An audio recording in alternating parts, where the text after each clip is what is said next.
Bonsoir, je suis ravi d'être avec vous dans l'actualité de ce vendredi 3 décembre. À peine 3 jours après sa mise en application dans les expositions, notamment, l'exigence du pass sanitaire a disparu à la foire agricole car une solution intermédiaire a été mise en place. Le nombre d'exposants a été réduit. On vous en dit plus dans un instant. Le processus de diffusion de Tautira et de la commune de Tayarapu-Est va-t-il être enclenché?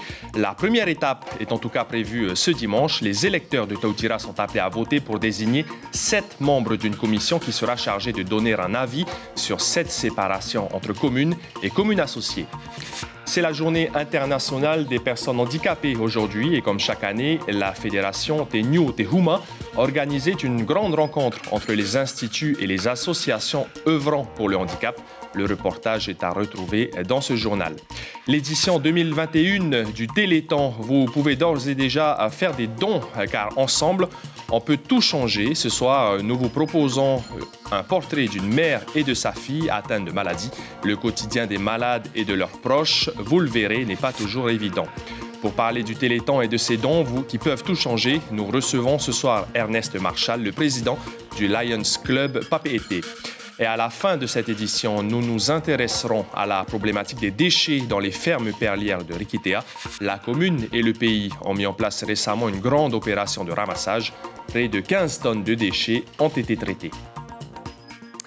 Merci beaucoup d'être avec nous. Après le mécontentement des exposants et le couac généré par l'exigence du précieux sésame, à la foire agricole, le pass sanitaire s'est terminé. À peine lancé mercredi, la demande du document a eu pour effet de faire baisser la fréquentation.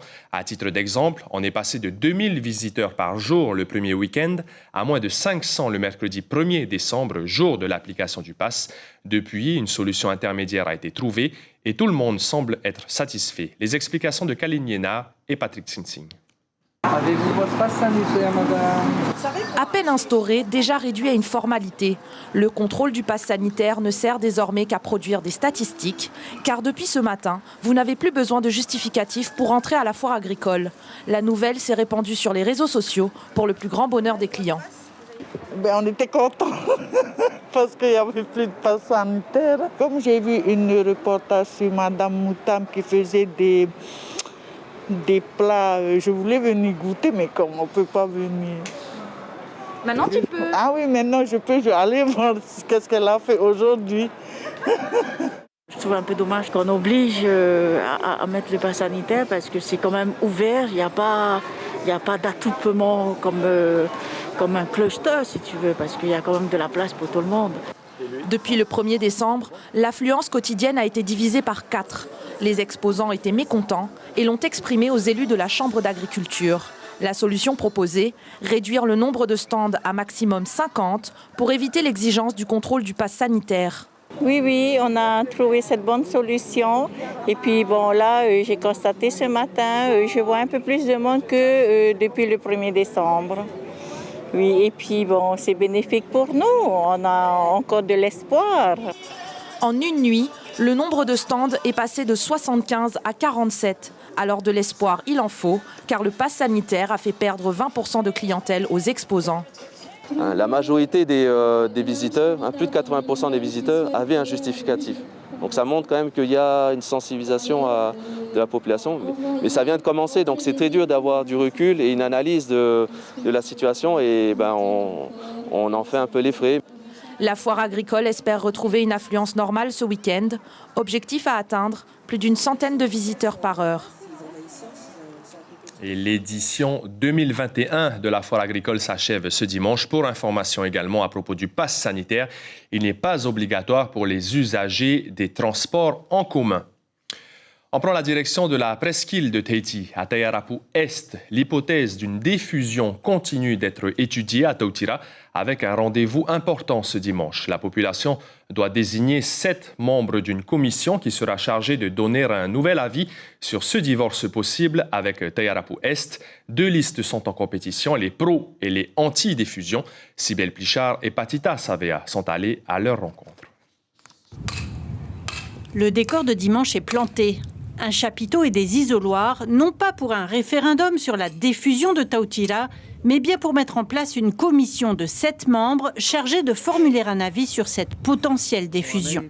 Depuis sa création en 1972, Tautira est l'une des communes associées de Tayarapu-Est, au même titre que Afahiti-Taravo, Faaone et Pueu.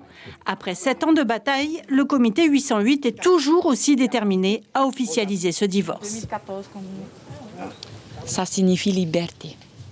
Liberté d'action, d'expression, de gestion. Certains disent que si on est défusionné, on n'aura plus rien.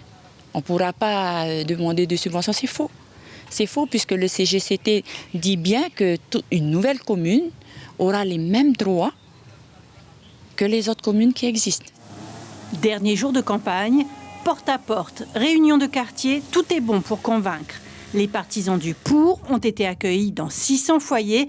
Parmi les quelques 2500 habitants, Eric, pour qui la diffusion est une évidence. On va être vraiment une commune, que j'espère que l'État français va nous donner cette possibilité-là.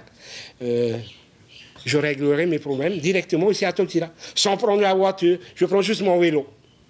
Tamana, il y a un souci là. Voilà. C'est là l'essentiel. Le Tamana, c'est quelqu'un qui est au contact, et non pas à 18 km. Quoi. Il y a 3 ans, une enquête publique avait conduit à un avis défavorable du commissaire enquêteur. La diffusion priverait Tautira d'une mutualisation des moyens. Pour les partisans du contre, la commune associée n'est pas prête. Il faut penser assainissement et l'eau aussi, parce qu'on nous reproche à chaque fois à la commune d'avoir de l'eau chocolat. Et je crois qu'il faut mutualiser les moyens. Et c'est pour ça, effectivement, la commune a mis en place, qu'on appelle ça une CONCOM, intercommunalité, qui est donc Terihamanu. Et Terihamanu répond à ces besoins-là. L'assainissement, le traitement de l'eau, la rénovation des écoles, diffusion ou pas, difficile pour Tautira de trouver sa place au sein du conseil municipal de Tayarapu-Est. Les scrutins des 5 et 12 décembre seront déterminants avant la décision finale de l'État. Nous vous avons parlé la semaine dernière des 8 personnes impliquées dans des escroqueries en bande organisée réalisées avec des cartes bancaires frauduleuses. Eh bien, l'ensemble des commerçants victimes ont été reçus hier à la caserne de Faa pour se voir restituer le butin saisi par les gendarmes, soit près de 10 millions de francs de matériel divers. Ensemble, on peut tout changer, c'est le slogan du Téléthon. Mais avant d'en parler plus longuement avec notre invité ce soir, nous allons d'abord vous raconter le quotidien parfois difficile des familles avec à charge des personnes en situation de handicap. Rava est la maman de Rayana, 7 ans, atteinte de 2 pathologies rares qui la paralysent et l'empêchent aussi de respirer. Le quotidien est exigeant et l'accompagnement très prenant. Ce reportage très touchant est signé à Ihouetif Afana et Patita Sabea. C'est un combat que mènent Rava et sa fille Rayana depuis 7 ans. Je suis émerveillée, tellement émerveillée par son courage. Du courage, il leur en faut au quotidien. La journée commence avec les soins. Tous les matins, les mêmes gestes. Rava nettoie et change le collier de la canule qui aide Rayana à respirer. C'est ça, au fait, qu'il y a dans sa gorge. Pour l'aider à respirer. Enfin, du bouton. C'est son bouton. Atteinte du syndrome de Mobius, la petite est dépourvue de toute son autonomie. Elle ne peut ni marcher, ni s'alimenter seule. Il n'y a rien qui passe par la bouche, sinon ça fait fausse route, au fait. Quand ça fait fausse route, ça part directement dans les poumons et c'est pas bon pour Rayana. Paralysée du visage, Rayana ne peut pas s'exprimer. Alors, pour faciliter la communication, la Fraternité chrétienne a créé ce cahier, un outil très utile. Elle peut montrer ce qu'elle a besoin, en fait. Mais parler, non, elle ne parle pas encore. On fait un petit peu le langage des signes. On se comprend entre nous deux, mais même à la maison, il y a des moments où voilà, je ne peux pas savoir ce qu'elle veut. Par exemple, les douleurs, par exemple, là, je ne peux pas savoir. Rava est seule à s'occuper d'elle. Les déplacements sont compliqués. Elle doit faire 2 allers-retours pour rejoindre sa voiture et les escaliers ne facilitent pas la tâche. J'emmène toutes les affaires et après je reviens la chercher au fait. Donc, et je la cherchais avec l'aspi justement qui pèse je ne sais pas combien, plus 15 kilos de Rayana. Donc, ouais. Et pour Rayana, en fait, j'ai pris ça en positif.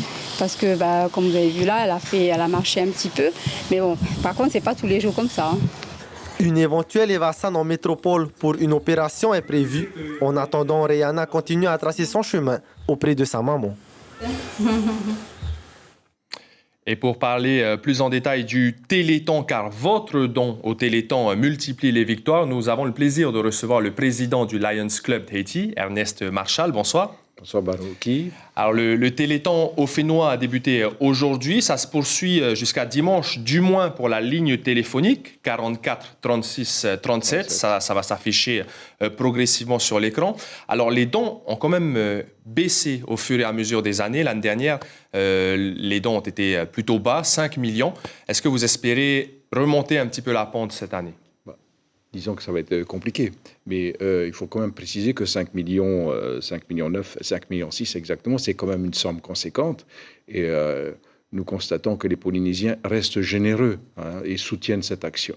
Bon, cette année, nous avons opté pour une formule plus allégée, eu égard au contexte sanitaire que nous connaissons, avec un manque de visibilité. Donc nous n'avons pas imprimé et vendu de t-shirts.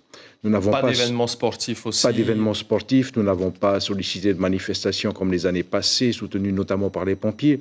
Mais malgré tout, certaines écoles, certains collèges ont joué le jeu. Je veux citer par exemple cette classe de 5e du collège de Haroué qui a mené une action et qui a récolté 100 000 francs. Ernest Marchal, le Téléthon, c'est le principe d'un marathon télévisé depuis 1987 en France. Les fonds de cette œuvre caritative sont reversés à l'Association française contre les myopathies. En Polynésie, il y a des malades atteints de myopathie qui aujourd'hui concrètement sont aidés grâce aux dons du Téléthon. Oui, et qui sont aidés grâce aux dons du Téléthon et dont le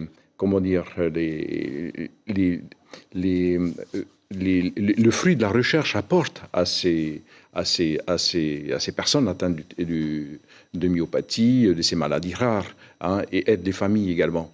Donc c'est pour ça qu'il convient pour nous naturellement de soutenir cette action de récolte de fonds, comme chaque année, et afin que la recherche évolue. La recherche est essentielle dans le cadre de cette maladie, de ces maladies rares en tous les cas. Alors ce sont des bénévoles qui travaillent au sein du Lions Club, mais aussi au sein de l'Association française contre les myopathies, qui est représentée en Polynésie. Alors comment ça va se passer? Parce que vous avez une ligne téléphonique, le 44 36 37, disponible jusqu'à dimanche, mais les dons peuvent se poursuivre au-delà de dimanche. Oui, exactement, mais nous avons également, pour ceux qui le souhaitent, une urne à disposition à la mairie de Papeete. Nous avons des dons en liquide qui restent possibles ou en chèque. Mais aussi, au-delà de dimanche, une page Facebook dédiée au Téléthon continuera à être active et des dons pourront toujours être possibles par le biais d'une carte bancaire, tout simplement. Merci beaucoup, Ernest Marchal. Donc, un numéro disponible pour votre don, le 44 36 37. Et bon courage, bien sûr, dans la poursuite de ce combat en faveur du Téléthon. Merci, Marouki. Il y avait un séminaire consacré à l'autisme en Polynésie cet après-midi au lycée hôtelier d'Outumauro. Les conférences et les tables rondes étaient organisées par l'association Entre Deux Mondes en soutien avec la DG2E, la Direction générale de l'éducation et des enseignements. L'objectif était avant tout de sensibiliser sur ce trouble neurodéveloppemental et de donner des clés pour identifier, comprendre et accompagner des personnes autistes. Je vous propose d'écouter Caroline Bravi, organisatrice de ce séminaire sur l'autisme. Elle est interrogée par Patrick Tsingsing. Que ça soit nous, une association de parents soyons à l'initiative, ça permet de montrer qu'en fait on n'est non pas contre. Quand on a des soucis dans des écoles, on n'est pas contre eux, mais en fait on veut leur expliquer ce que l'on vit, ce par quoi on passe, parce que c'est vrai qu'ils ont les enfants qu'en temps scolaire, nous on les a toute notre vie. Et il est important pour tout le monde de comprendre ce qu'est l'autisme et ce que nous on vit en tant que famille au quotidien. Et aujourd'hui, c'est la journée internationale des personnes handicapées. Et comme chaque année, la Fédération Teniu Otehuma a organisé une grande rencontre entre les instituts et les associations œuvrant pour le handicap. Chiquita Teivadaruzes et Sandroli sont allés à la rencontre de ces personnes capables autrement et de ceux qui les entourent. Le reportage. Ils sont nés avec un handicap moteur, d'autres avec des troubles cognitifs. Se mouvoir en plein air à l'aide de moyens d'adaptation autres qu'une chaise roulante, un pur bonheur pour ces 40 enfants et adultes de la fraternité chrétienne. Ça nous permet de faire une sortie, ça nous permet de leur proposer différentes activités qu'on ne peut pas forcément leur proposer nous à titre individuel. Et surtout aussi de permettre à tout le monde de venir nous voir et de venir au contact de nos jeunes. Des jeunes pleins d'énergie, impatients de découvrir les divers ateliers. Du dessin à la confection de couronnes ou de kumuhei, il n'y a pas plus ludique pour faire des rencontres. Dans le centre où on est, on n'a pas d'autres handicaps comme d'autres associations. Tatiana n'a pas été insensible à Te Ehuari. La jeune femme de 20 ans se découvre d'ailleurs un penchant pour la création. Moi, je préfère l'artisanat, mais je suis aussi en recherche d'un travail. Mais ma maman me dit que, je ne suis pas obligée. Tout est possible pourtant avec les ateliers de réinsertion professionnelle pour handicapés de Michel Gay, les APRP. On les forme, on leur apprend à vivre en entreprise. Nous avons la possibilité de les détacher pendant 6 mois dans une entreprise du milieu ordinaire, tout en les suivant. Chaque année, on place entre 12 et 20 personnes dans le milieu ordinaire du travail. Et les sportifs ne sont pas lésés, il y a du football, du va-à. Tout a été pensé pour que chacun trouve son compte en toute convivialité. Ça me permet de retrouver tous mes copains. Une journée, c'est peut-être peu, mais c'est déjà bien pour montrer aux gens qu'il faut penser à ces personnes-là qui ne vivent pas comme tout le monde. En attendant la prochaine édition, l'association Teni o Tehuma se bat pour que des événements comme celui-ci soient organisés plus souvent. Direction les Tuamotu. Après Moruroa, le haut-commissaire Dominique Saurin ainsi que les responsables et les hauts fonctionnaires experts du fait nucléaire étaient en visite hier à Hau. Durant la matinée, la commission d'information s'est déplacée sur plusieurs sites en cours de dépollution. Un site en bord de mer en cours de reboisement et le site dit de la dalle Vautour. Les responsables de l'État ont aussi visité l'installation du futur régiment du service militaire adapté, le RSMA.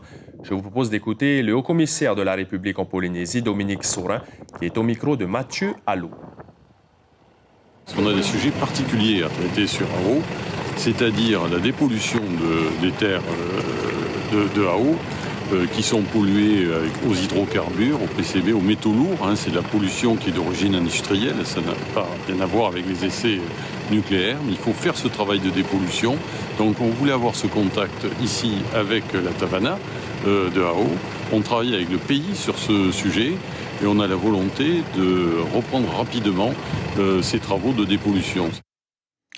Direction les fermes perlières de Mangareva désormais. Quand on parle de grande production perlicole, on parle forcément de déchets. Et dans l'archipel des Gambiers, cette pollution de l'industrie perlière est un véritable fléau. Pour faire face à ce problème, 300 sacs ont été distribués aux perliculteurs. Les déchets qui ont été récoltés ont été acheminés vers Tahiti pour y être traités. Une opération exceptionnelle rendue possible grâce à la collaboration entre la commune de Rikitea et le pays. Heifara Schwartz et Evar Apoto nous en disent davantage. La perle de Rikitea, unique avec ses couleurs et ses formes parfaites. Mais derrière cet apparat se cache une catastrophe écologique. Le matériel utilisé pour cultiver l'huître perlière est un véritable fléau qu'il faut aujourd'hui débarrasser. Cette action elle a été rendue possible grâce déjà notamment à la création des comités de gestion qui ont été faits dans les archipels et les îles perlicoles. Et grâce à ces comités de gestion, nous avons réussi à mieux nous organiser, mieux nous faire entendre et pour avoir des actions concrètes comme celle-ci par exemple. Une politique volontariste du pays depuis 2020 pour maintenir l'activité perlicole en réduisant son emprise sur les lagons. Je trouve ça bien, c'est une bonne chose et puis ça nous permet aussi de débarrasser de ces saletés-là. On est sensible aussi sur ce sujet-là. C'est important pour vous de fournir une paire qui respecte l'environnement pour le client? C'est ce qu'il y a de mieux, c'est ce qu'il y a de plus parfait. Mais là, tout travail quand même, il y a toujours quand même une pollution. Ça, il ne faut pas renier, il ne faut pas cacher. Donc le but aujourd'hui, c'est de réagir et c'est ce qu'on est en train de faire maintenant.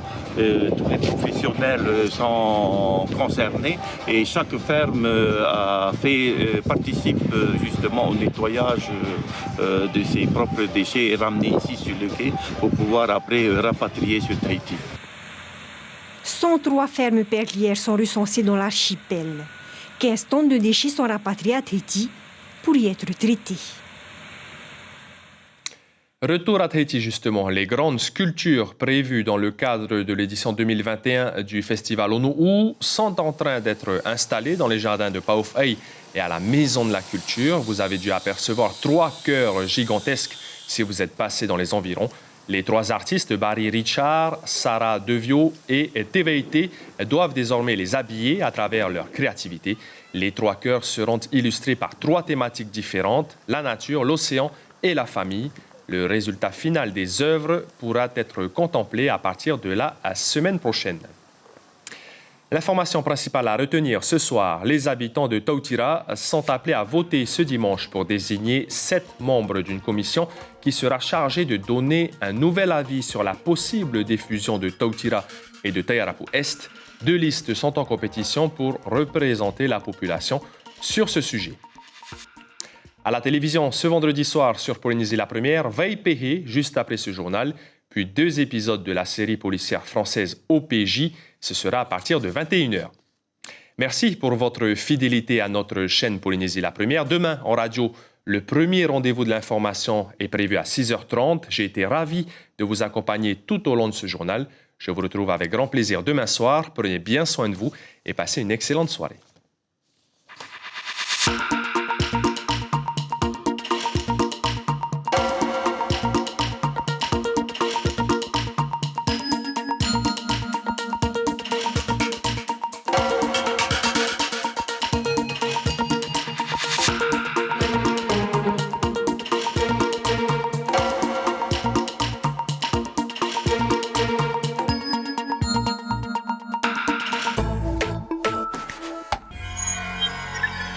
Retrouvez ce programme en replay sur notre site internet.